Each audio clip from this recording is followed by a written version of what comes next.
Welcome back to the Oshner Andrew Sports Medicine Institute podcast studio. We are at Studio One, the original spot. And as always, this is NewOrleans.Football presented by PJ's Coffee. If you need a new car, make sure you check out my guy, Matt Bowers, best car dealer in the whole entire world. Check him out. You will get the best prices, best customer care, best car buying experience that you can have. Matt has like 10 different dealerships. So whatever you're looking for, he's got you covered. Got a great show for you guys today. I'm Nick. That's Brandon. Brandon, what we got? We got our first topic presented by Rouse's, the official supermarket of the New Orleans Saints. Monday, during Mickey Loomis's press conference, it was announced that Mike McCarthy and the Cowboys, they couldn't agree to terms, so both sides are parting ways. How does that change up things for the Saints? Now the Cowboys are on the board as one of the premier coaching jobs in this coaching cycle. Yeah, I think it gives them another option. It's another guy that's available for them. I don't get the feeling though that he's the top guy on the list. They just aren't moving as if that's the case. He gets released from his contract. They haven't yet set up an interview. That's probably something that'll happen maybe even today by the end of the day or tomorrow, or whatever. But they haven't set that up yet, and it isn't like, oh well, here's our guy. He's available. Let's go get him. Yeah. He's kind of still out there lingering around. He's in Chicago today, actually interviewing. And to me, it feels like if you're Mike McCarthy and you force yourself out of this Cowboys situation, you probably have something bird in the hand. You know what I mean? Yeah. And Yeah. and it doesn't seem like the Saints are the bird in the hand right now. It seems like maybe Chicago is. I would think that you don't force your way out of there unless your agent kind of has a feel for what your market is Right. and you're making a move like that. But he's there. They requested him. The Saints didn't request him. It feels like maybe it's Chicago for him. It might be, but that opens up like to kind of, hey, now this Cowboys job is open. So how does that impact the people that the Saints probably were looking for to get him? Because the Cowboys, I mean, in terms of like American sports franchises, they're up there. That's one of Yeah, the they're the Cowboys. premier jobs. It's the Cowboys. They quote unquote America's team. So how does that affect people wanting to go there? Maybe like Aaron Glenn or Ben Johnson or people in that mix. I don't know. It's going to be interesting to see how the dominoes kind of fall. Like it felt like Chicago was going to be like if like say McCarthy goes to Chicago, like it felt like Chicago was going to be Ben Johnson. I think Dallas might end up being like Kellen Moore then Okay. maybe. Like Yeah, I like the familiar. Dion things out there. I don't know if I buy that yet. I Mhm. mean, I think Dion's probably someone that'll be he might end up being a head coach in the league. It just feels early, but maybe he's ready for it. And Mhm. if somebody who's going to do something outside of the box, it would be Dallas. But I don't necessarily think that that's the most desirable position out of all of them Yeah. because Jerry's tough to work with, and they kind of have a reputation for not paying their coaches a ton of money. And you go there and you're Mike McCarthy and you win 12 games and you have everybody on national TV talking about you being a bad coach and not being able to win a playoff Yeah. game. And the stakes are just higher there. Like Zach Taylor could lose 6 playoff games in a row. And it's just kind of a, probably more of a local thing. If you're Mike McCarthy and you make it to the conference title game, and then next year you're in Dallas and you win 12 and you lose, Skip's talking about you, Stephen A's talking about you, Everybody.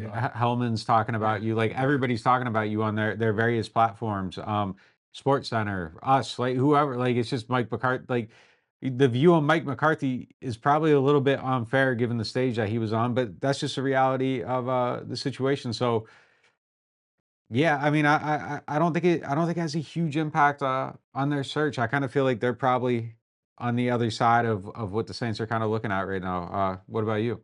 I think honestly, Mike McCarthy would be a safe but somewhat boring choice in terms of like, okay, you know what this guy is. And now, granted, he's a Super Bowl winning head coach. He is somebody that would come in, and if you win 12 games as the Saints head coach in your first season, you're Hero. great. Yeah. You're great. You're great. But I would like to see them kind of explore a little bit. Maybe get a Joe Brady. Maybe get somebody younger, Aaron Glenn, somebody like that. And people say that, oh, the Saints are just going back to the boring old thing that they've been doing. Man, they just need to find a way to win. That's Yeah. that's kind of like the end all be all. Find a way to win, find a way to build a culture, find a way to get somebody in here who will build a continuous culture going forward. And if he's that guy, maybe, but it seems like his car is already kind of word, like you said, headed towards another situation because you're not making that move of not renewing the contract or getting something done without having something in the back pocket ready to go. So I definitely think that maybe he's on the table, but I don't think this is the top choice Yeah. for No, it feels like it has to be something. Like, you just don't him. you don't sell your house if you don't got somewhere to go. Like, Yeah, he walked out of there. I mean, that would be like a colossal misstep if he forced his way out of there and he doesn't have something else ready to go. Chicago does feel like it would be the prime spot. mhm, The Ben Johnson Raiders thing is kind of weird to me right now. I don't know how that's going to play out, but yeah, I mean, I just don't I don't think he's a top choice. Like, you're right, racing there if he is. Like, I think maybe that's overstated a little bit. I know for sure there's a 6 people panel trying to decide what the Saints are gonna do. It's overseen by Mickey Loomis. He's one of the 6. But I don't know that all 6 necessarily feel that, like, he's the guy. And I don't know if any of the 6 do, but I know some of them probably don't. And they couldn't because they haven't met with him. Like, yeah, that's kind of the thing about the panel. Like, Randy Mueller's worked with McCarthy, Mickey has, but I don't think Kai did, Parrington didn't, Jeff Ireland didn't. Who else is on there? I'm missing somebody. Jeff, Kai, Parrington, and Dave Dave Ziegler, Ziegler. yeah, Yeah. yeah, yeah, Yeah, none of them have worked with him. So how could they have like an opinion? So I think he has to come in, interview, and then kind of see where it lays. Randy Mueller hasn't worked with AG. Dave hasn't worked with AG. So they don't really have an opinion to him. So I think you really kind of and AG did the virtual, but he'd come in and do the in-person later. right, Like, I just don't know how that you could set your board and say, like, someone's a definitive favorite when some of the people making that decision have a hole on it. Mickey might have a favorite, mhm, and I don't know who it would be, but, like, let's say it was AG, or it was McCarthy. Like, I think he's gonna listen to everybody else too, and he wants to have all the input yeah, on that panel. yeah, And I don't think that this is a singular headed thing. Like, in the end, it's one voice, one band, but, like, I don't think it's just, there's a solo act early on in that. So yeah, I mean, that's kinda where I think it's going. come on, Dr. Lee, one band, one sound, huh? Let's roll into our next segment presented by Aaron Rose. That'll take us straight into there. Which realistic coaching candidate will signal a change in the front office's philosophy? You just talked about some of the members in the front office, how Mickey Loomis is heading that ship. You guys can check out Mickey Loomis's full press conference from Monday on NewOrleans.Football. But, kind of which coaching change will say, oh, wow, they're thinking about this completely different. I think Joe Brady would be the one for me, but that would be like, wow, like, you're really going outside the ball. Like, for us to sit down and kind of have that conversation, but Mhm. then you got to see the moves after it. But the one that I would be like, oh, this might signal like they're doing something different. They're going a different direction. They aren't keeping Derek Carr. Like, that would be Joe Brady, but Joe Yeah. Brady might want Derek Carr for all I know. So, like, I don't really know the specific answer to that yet, but that would be the one. Mike McCarthy, and again, it might be unfair. Like, McCarthy would signal to me totally staying over here Hmm. and just gonna run it back. And Hmm. Cam's gonna be back, tomorrow's gonna be back, Tyron's gonna be back, Carr's gonna be back.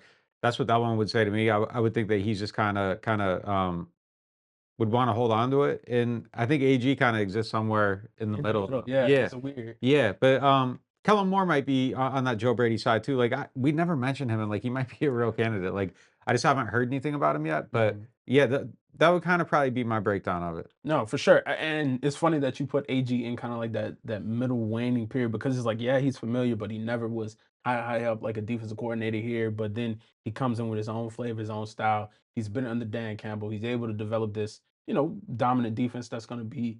They had the first week off of the playoffs for a reason. I mean, they did something Yeah. right throughout the season. Joe Brady, yeah, he's familiar, but he was such a low fish at the time where it's not like he's picking everything back up where it left off. So He was legit making copies when he was here. Like, he was a coaching assistant that, like, legit made copies and, like, laminated things. yeah. Like, that was his job, yeah. Yeah, so, like, he has the title of being under here, but he wasn't under here like that to where it's in his DNA fully all the way. So, yeah, he was the top guy, him, and then kinda Kingsbury-ish, I don't know kinda where they Yeah, stand, but, I think that those are the kind of candidates that say, "Okay, we're going completely out of our wheelhouse. We're bringing somebody in with youth, with energy, with just a whole different set of eyes than what we're used to," and we're gonna get this later in the Martin's question of the day, but it was signal that hey, the problems, like kind of Mickey said at the end of the press conference, he recognizes the problems. They're recognizing the problems. yep. And this will show that they're kind of remedying it. Not saying that bringing somebody like McCarthy in wouldn't solve some of the problems, because it probably would, but just a straight up band aid versus a complete, hey, we're going to stitch you up. We're going to put new everything on it. We're going to make it shine. That's what I think that was signal to me. Like, okay, the old way was cool. The old way can get you a certain extent, but let's throttle it up a little bit. Let's see where we can go with these new people. So that's what that would signal to me. Yeah, I'm hoping for something new, man. I just don't want. I don't want it to just run back. Like I'd be fine with McCarthy. I think as a coach, like you could sell me on it. Mhm. Just if I'm picking one, like the more and more, like I really like the idea of just swinging for it with Joe Brady, and like I understand that that might be he might not be ready, and that's something that we can't gauge from here. More and more, like I'm really liking the AG pick. Yeah. Just the more and more we talk about it, it just kind of feels like that's splitting the difference. It's progressive, but not too progressive. Right. Like it feels like it could work. It feels like he can lead. It feels like he brings some prowess on one side of the ball. It's not the side of the ball you'd prefer, but the more and more we talk about it, the more and more I'm getting sold on him. And I do think in a perfect world, to me, the AG pick would be like, okay, you have a little bit of familiarity to make one side happy, but then you have like a complete like, okay, this guy is new here to a certain amount of people that's here. Because that's the thing, even with the players, there are only a handful of players left that played under AG Yeah, in fair. terms of, in the secondary and stuff like that. So you might satisfy both sides with that pick. And I think he's my favorite, like for sure, no question. But I know he's a lot of players' favorites too. yeah, Rizzi's yeah. in there as well, but I know out of the outside candidates, AG is one that a lot of them like. Hope they get him. Hope they get him. That's what I'm putting the endorsement right there on AG. But I wouldn't be mad with Joe Brady at all. I No, wouldn't even be mad with a Mike McCarthy because this time, I remember when he got the Cowboys job, he was like, "Yeah, I set up like a whole network of TVs in my basement. I was sitting there watching games, taking apart film because he got fired in the middle of the season by Green Bay, and he was like, "Yeah, bro, I was lying."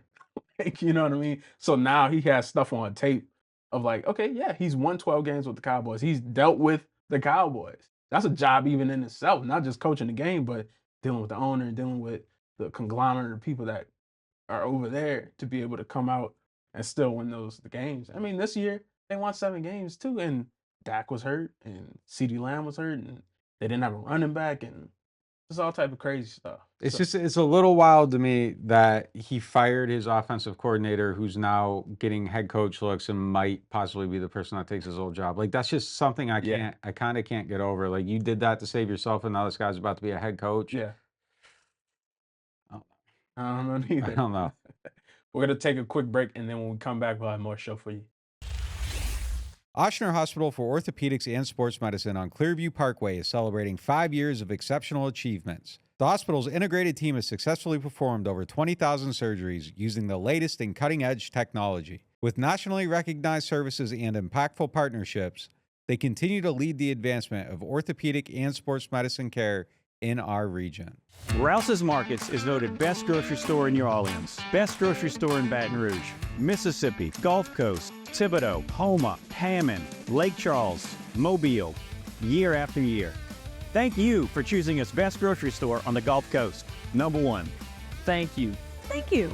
The number one grocery store. In Mississippi, Alabama, Louisiana. 1 million customers a week can't be wrong. Welcome to Rouse's. The NewOrleans.Football show is proudly presented by PJ's Coffee. PJ's Coffee has some of the best drinks that you can find. They have locations all over the city. They have pastries and everything else you need to get your day started. So go check them out. NewOrleans.Football is proudly sponsored by Urban South Brewery, the makers of Paradise Park Lager. I love supporting local breweries, and when looking for a refreshing, easy drinking beer, I always recommend Paradise Park. In fact, I think it might be the best game day beer out there. If you want something a little lighter, try Paradise Light. It's everything I love about Paradise Park with just 96 calories and 2.6 carbs. And if you're looking for a family-friendly place to watch the game, I'd recommend Urban South's Tap Room in the Lower Garden District. They've got 15 TVs, 30 unique beers on tap, and mouth-watering urban smash burgers. The whole family will want to make Urban South their new living room because at Urban South, they take laid back seriously. Looking for the best insurance coverage at the lowest price? Look no further than Chabert Insurance, the Earhart Agency. They are a local independent insurance agency right here in New Orleans, specializing in home, flood, and auto insurance. At Chabert Insurance, the Earhart Agency, their dedicated team will shop every available carrier in the market, ensuring you get the most comprehensive coverage at the lowest possible price. Why settle for less when you can have the best? Trust Chabert Insurance, the Earhart Agency, to protect what matters most to you. I do. I've been a client of theirs since 2021. Call them today at 504-326-6526 or visit them online at Protected by Chabert. That's 504-326-6526. Chabert Insurance, the Earhart Agency, your local insurance experts. Hard Hide Ponchatoula Strawberry Whiskey is an 86 proof blend of aged wheat bourbon, American light whiskey, and fresh Ponchatoula strawberries. Blended in New Orleans, it is not for the thin-skinned. Look for it in your favorite stores, bars, and restaurants. NewOrleans.Football is proud to be sponsored by Firehouse Subs. Make sure you check out their location on Veterans Boulevard. Attention Saints fans, don't let pests and termites invade your home field. Trust the team at Red Pest Solutions to tackle those unwelcome visitors. Call the Red Man today for unbeatable pest and termite control. Score peace with no pest. Visit redpest.com, REDDPEST.com. Welcome back to the Oshner Andrews Sports Medicine Institute podcast studio here in the OG studio for our next segment presented by Chabert Insurance, the Earhart Agency. Look, we see in the playoffs, we're seeing kind of what's going on. Some people that made it there as a wonder team I'm talking about the Vikings and I'm talking about the Bucks. People that made it, they got showed up pretty handily by other playoff teams. But the Saints, they have familiarity with some of the playoff teams. So if healthy, how would the 2024 version of the Saints have fared out in the NFC playoffs? I don't think good. I really don't think good. Maybe they would have got there. Maybe they would have had some things happen. Maybe they would have been able to beat one of those teams, but I doubt it. It just felt like the wheels were coming off on it a little bit of smoke and mirrors earlier in the season. Maybe a chance against the Bucks. They could have probably beat the Bucks. They almost beat the Bucks as a depleted team. Yeah. The Vikings are such a weird team to me because they fell apart here at the end. So maybe if you catch that version of them, there's probably a lot of teams that could have beat them. Sam Darnold kind of became Sam Darnold again at the end of the season. Last 2 weeks, cost himself a ton of money. That I don't want to spin the fable that they were a team that was close and could have competed in the playoffs because I just don't know. It feels so far away right now. Yeah, I mean, you look at the teams that they played that are in the playoffs. You got the Bucks to play them twice because they're in the division. You got the Eagles, pretty close until Eric McCoy got hurt. The Rams and the Commanders, and they're 0-5 against all of those teams. Derek Carr, he only played against the Rams and the Eagles, so maybe that would have made a difference. But even you look at the Commanders, when Rattler came in second half, they only lost by 1 point. So maybe they could have done something. But then you look at the way the Commanders beat the Bucks, and it's like, okay, well, I don't know if they would have had a chance at that point. So it's kind of interesting just to think about when I was putting it together. I was like, yeah, this is interesting. How would they have fared out? But then you look at the echelon of teams and you're like, all right, the Rams, people thought they were playing the Rams for cheap because they came in as a lower seed, but then they go against the Vikings who only had 2 losses. But it was like, well, last week they were playing for the 1 seed or the 5 seed, and then man, the way they just couldn't do anything Yeah. on the field.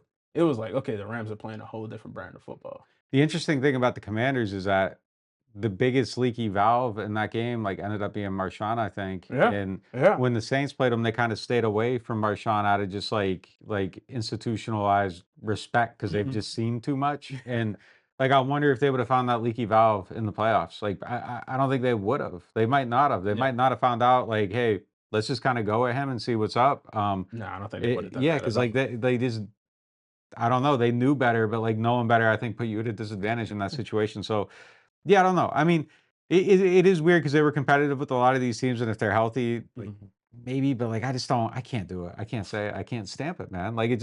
It just felt so far away at the end. Yeah, it surely did. Even you look at, they beat the Panthers and they beat the Cowboys handily. Those are 2 teams that didn't make it. So it's not like they were dogging on teams that are in the playoffs that are Super Bowl hopefuls and Super Bowl favorites. So I don't know. It is hard to say. I think they probably would have won a first round game, a wild card game, Mm, but I don't know. I don't know either. don't I don't know.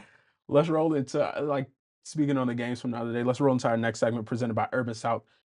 How have the Saints continued to just continuously miss on defensive end draft picks? And this question came up because you look at the Rams. They lost Aaron Donald. They haven't had many first round picks since I think Jared Goff, but they're still continuously finding ways to have talent in different spots where they need it, and especially at defensive line. So how do they continue to find things and make it happen? And how do the Saints continue to miss. It's brutal. It's really brutal.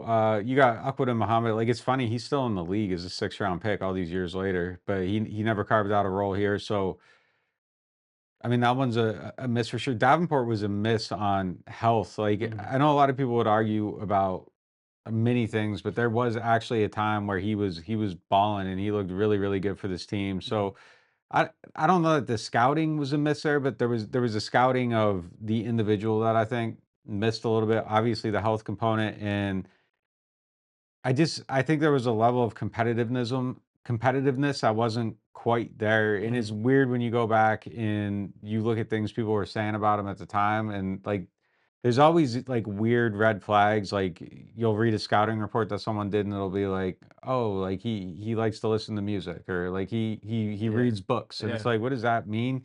But I think that's like somebody trying to get to like this guy's wired a little bit different than your average football player, Mhm. and I don't think that's a terrible thing. I think like Alvin Kamara is wired a little bit different than your average football player, For sure. but that competitiveness is beyond like kind of anybody else that's on the team.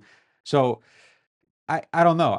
But like you go back and you look at his scouting reports and it's like, oh man, like people like everybody knew there was something Some different miss. here. Yeah. Yeah, Yeah. yeah. Yeah. Whereas like with Alvin, it's like he's has eclectic points of views, eclectic interests, but like there isn't something missing. But people were raising a red flag and they overlooked it. Um, we were streaming the other day. DJ like made it the point. He's like, I understand how they missed on that one, and so do I. Like it's Mhm. 2018. You need a DN. You're picking in the 20s. Like you're trying to make something happen It to get has to to the Super happen. Bowl. Right. Like defensive ends don't become free agents. Like Chase Young is like the best free agent that you're going to be able to get, Yeah. and that isn't necessarily the guy that's taking you to the next level. So like there's kind of just no way to get one. So I get why they did it, but it was a massive miss too. That doesn't exonerate that part of it. Like if you're gonna make the risk, take the risk. You got to kind of know what you're Yeah. buying. And it felt Yeah. like maybe they didn't fully know what they were buying. Peyton Turner just another miss. Like small school guy, a little bit of a reach. I think has the talent, hasn't been able to stay on the field. I think that's been a big part of the thing. Part of it. I wonder if they're Isaiah Foskey. I think he's the opposite profile. It's a guy with Big school. big school production, real Mhm. numbers in college, not a projection. When they took him, I was like, well, at least you know what the floor is going to be on him. Like it's going to be safe. Well, no, the floor is like way lower than you ever could have expected. Yeah. They're getting nothing out of him. So I don't know. I mean, I think part of it is you're trying to catch somebody like in later rounds, and that's hard to do. And I know we could go through the draft and be like, well, they could have took this guy instead or that guy, but that's always going to happen. Like there's Right. a ton of teams that miss on them, but there is something here that I think at least recently is off. But I don't think it's fair to say that like Jeff Ireland can't draft DNs. Like he did have Deion Jordan in Miami, and Miami. that was a miss. But like he's hit on some other guys along the way too. I think it's just like a string of bad luck, honestly. But I think you have to look at this and try to figure out like there is something broken here, like something in your scouting and the things you value. Like I Yeah. think there's even just like a durability factor across the board that's like a little bit shaky. And I don't want to like go too far on that because I don't know how it compares to like the rest of the draft picks across the league. I might be talking out of my ass saying that, but like it does feel like drafting freaks means that you're drafting guys, the height, weight, speed freaks. Yeah. Um, their bodies are doing things that they aren't like humans aren't supposed to be able to do. Like Tron Armstead being injured all the time is because Tron Armstead's like body is doing things at a size and a speed Mhm. that doesn't make sense. Like people aren't supposed to do that. So he's injury prone. I think the same thing kind of happened with Davenport a little bit. And then he got out of shape and just kind of things went real sideways. But there's definitely something here that is broken and has to be fixed. But I think part of the fix is like just drafting one earlier on and having more of a sure thing. I think that probably helps with a lot of it, honestly. But it's not just drafting one early. It's drafting something that like Carter, Abdul Carter from Penn State, somebody like that. Because you got Peyton Turner in the first round. He was early on, What but I mean though is like with Carter is that mhm. like a lot of the guesswork is gone. Like you have a Yeah, player that yeah. like it's Okay, just I a follow known you. commodity. Yeah. Yeah, yeah, I follow you, and definitely that is the answer. Get something like that, not a project, because Yeah. it takes too much. It takes too much, and then you're looked at like, oh well, here we go again, another guy in here that can't produce. And this is the thing about Foskey. Even thinking about like the Zach Bond pick and what he's doing now, being on an All-Pro, I can't even say that Foskey has that in him. You don't know what a guy's ability is and locked away. You don't know where a guy's confidence is, but I mean, there was a reason he was picked in the second round so high. You know what I mean? There's a reason why he was scouted like that. He went to Notre Dame. He had productions and stuff like that. But you don't want to make another star for somebody else. Yeah. That's going to be a bad look on the record again, just making another star for somebody else. And I don't want Foskey kind of to fall into that category because it's like, golly, man. The thing with him too that he might benefit from is actually the coaching change because like they switched to Brian Young later in the year, and then we started hearing a lot of stuff about what was being taught with the other coach and everything, and how they weren't drilling technique and guys weren't being used the right way. And Cam Jordan made comments about it. Just how he wished it would have been that all along. And then when they got back to the actual basics, like even the vets started producing more. Like maybe Foskey is somebody that can benefit from some different coaching, but I'm so reluctant to say that because he just again going back to the who would they beat in the playoff, like it just feels so far off right now. Like there is no optimism around Isaiah Foskey right now, but there is talent there. Like I don't think that you become Notre Dame's leading sack getter without anything. There's some type of talent there. So it's a matter of like getting something out of him. And maybe a coaching change, technique change, new voices, all that stuff. Maybe it can benefit him the way like it benefited Penning, getting around people that had an actual plan for like how to harvest his talent, get it on the field, put him in spots where he can succeed, minimize the spots he can't, and get him the reps he needs to kind of build his confidence a little bit. Because I do think that there has to be some ability to get a positive play out of Isaiah Foskey. And like they aren't getting like singular positive plays out of him right now. And there's something in there that has to exist. And it might be Peyton Turner getting out of that room. You know what I mean? That leads to him saying, well, I'm getting closer and closer now. It's going to get time for me to try to get some money. And I haven't done anything to get to that point yet. So it might be people moving out. You don't know what he's learned kind of from Chase Young over the season because Chase Young, he's going to be a free agent also. So you don't know what's happening there. And then with BY becoming the full-time defensive line coach, being able to get in the dirt and learn with him, different things like that. Who knows? Maybe I hadn't even. BY might be gone though. Hate to see it. Yeah. Hate to see it. Dang. But you hope that there is a jump like Penning took kind of this year of, all right, I've been in this league for going on 3 years. Maybe I can put some things together to have a positive future forward. He needs it. He definitely needs it because he doesn't. Right now, he is looking like he's on that list of, all right, well, this is just another defensive end miss, but he has time to turn it around. We're going to hit a quick break, and when we come back, we'll hit the Martin Wine and Spirits question of the day.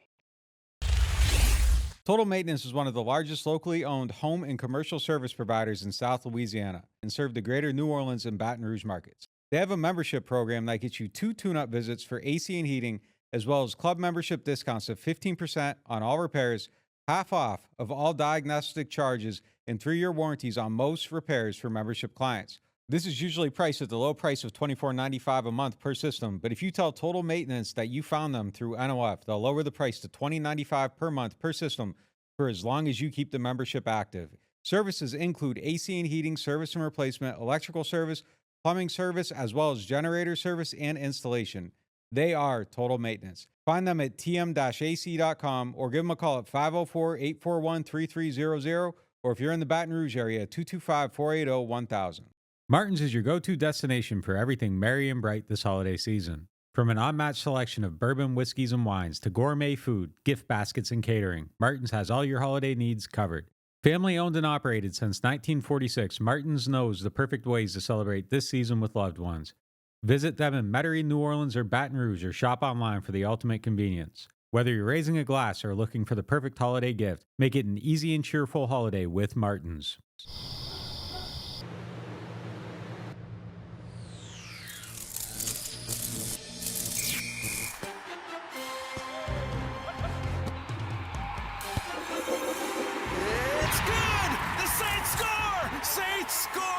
Score big with Saints Score. Win up to $100,000. Enter the second chance drawings for cool Saints prize packages. Play Saints Score scratch-offs from the lottery.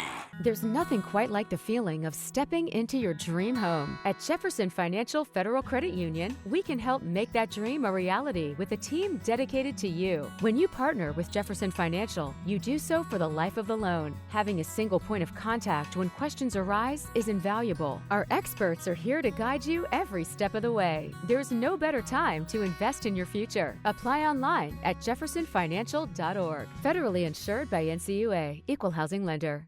Whether you are a local New Orleanian or a fan in town for the game, get your pre- and post-game fired up at Aaron Rose. Local chaos and local love for the black and gold. Wake up and live with daily drink specials, mimosas, screwdrivers, Bloody Marys, and hot or frozen Irish coffees, all just $3 or $4 between 10 a.m. to 2 p.m. Aaron Rose, half a block from Bourbon Street in the French Quarter, 811 Conti Street. Welcome to the Queen Casino, the crown jewel of entertainment destinations. From the thrill of gaming, where every spin and deal brings you closer to fortune, to the excitement of sports betting, where you can feel the rush of victory. Our spaces and catering menu are perfect for any event. From business meetings to grand celebrations, immerse yourself in our vibrant atmosphere with live music that keeps the party going all night long. Join us at the Queen Casino. Your royal adventure awaits. Welcome back to the Oshner Andrews Sports Medicine Institute for the Martin Wine and Spirits question of the day. Martin's is home to a wide selection of hand-picked barrel select bourbon, whiskeys, and more. Martin's, so much more than just wine. Today's question is, what problems from the past 3 years do you think the Saints coaching candidates will diagnose in their interviews? Cool. Well, number one, cap. Yeah. Definitely cap on that list. I mean, negative money, that one jumps out to you. So that's a problem, and something that you're gonna have to try to figure out how to overcome. And I think when they go through like a roster analysis with these guys, I think they need to have some type of vision of like, this is how we're gonna compete while getting a healthier cap, and this is, how much time I need. Those are the things that I would, if I was a coach, I'd lay out and want to know if they're on the same page with me, because I need to have my plan to get through this, because you only get, AG can go back to Detroit. Joe Brady can go back to Buffalo. Yeah. They don't have to take a job right now if the right situation doesn't exist, and they'll be in that cycle next year. So I would need to make sure that they're on the same page with me in my plan for building out the team. So definitely cap number one. Quarterback has to be on that list.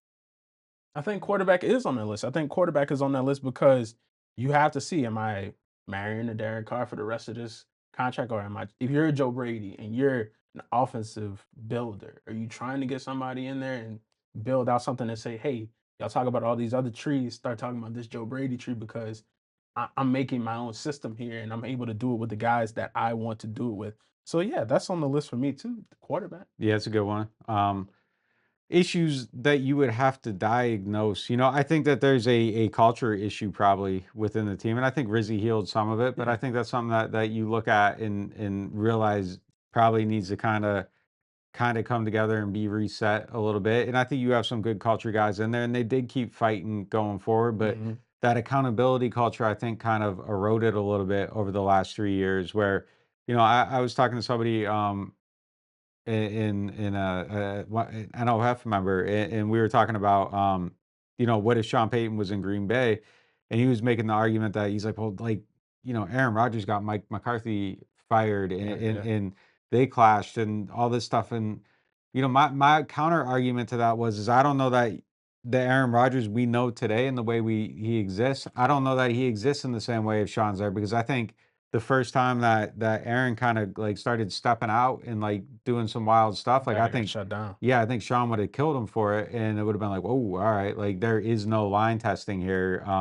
so this isn't gonna fly. So I don't know that it ever gets to that point. Now it's possible like there's another route to a major personality clash between like two individuals that are like very like set in their ways of thinking, but I don't know. I mean, I don't think it necessarily plays out the same exact way, and I think Riz had some of that accountability culture, but in obviously if Rizzy was a coach, I think it would be, you can implement it start to finish, but whoever the next coach is, I think kind of has to see that and make sure, that's a thing and they have a plan for it, whether they're the head buster or they're hiring a head buster to be on staff. But like something has to, I think, being late to a meeting can't be tolerated by for any player, not just, well, we're not going to punish, this guy because he's a starter and he might get upset, but we're going to make an example out of the second year player because he's late and I can do that and I can come down on him to send a message to everybody else. But then everybody else knows that like you can't have this like unevenness. So I think that's something that really has to be fixed. Right. What do you think about, you talk about coming in with your system and say, hey, this is going to be what I'm laying out. What do you think about Mickey saying the other day that they're not recruiting anybody to come here, they're interviewing people? Yeah, I mean, I think, yeah, and I mean that should be the way they look at it. And like, there's a lot of stuff, a lot of narratives, within the fan base that I agree with. So I'm not like poo pooing all of them, and I'm Yeah. not like there's a lot of stuff that Mickey said that I thought was insane.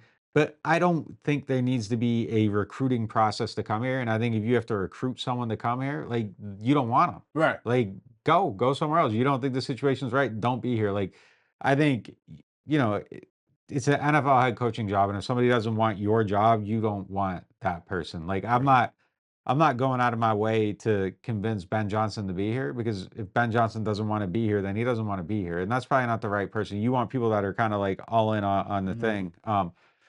So if it's to the point where someone's like, that's not the right situation for me, then cool. Like, see you later. Like, I'm not pushing you on that. And Yeah. you would like to be the situation that Ben Johnson wants to come to, and if you aren't, I think there's some evaluation that has to take place of yourself to be like, all right, this is our situation is eroded and it isn't the top spot. What do we need to do to make sure that we are a top spot? Yeah, right. I think that there has to be some self-reflection that comes along with it. But in the interim, like if someone's like F you, then all right, cool. See you. Like we're gonna look I'm at not somebody even worried else. about you. I'm not gonna Yeah. say that. Nah, man, give it a second chance. Nope. No, yeah. Yeah, just straight clean cut. If you want to be here, we'll try to help Yeah. and make that happen. But if you don't worry about it.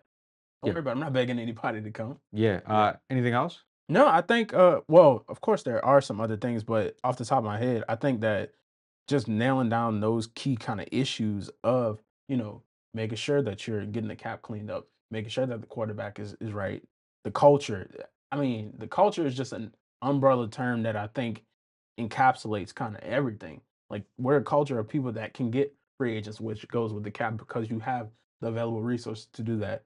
Culture, even with the quarterback. Okay, we're riding with this young guy. This is going to be the future. And I think even in that, securing a future because the people who are the culture builders in the locker room right now, the Alvins, the Cams, the DeMarios, those people aren't going to be here long Yeah. term. And I think it's important to have people under here to be able to make that happen. So yeah, I'm definitely rolling with that as some of the main things to come in and say, hey, these are problems that you all have had.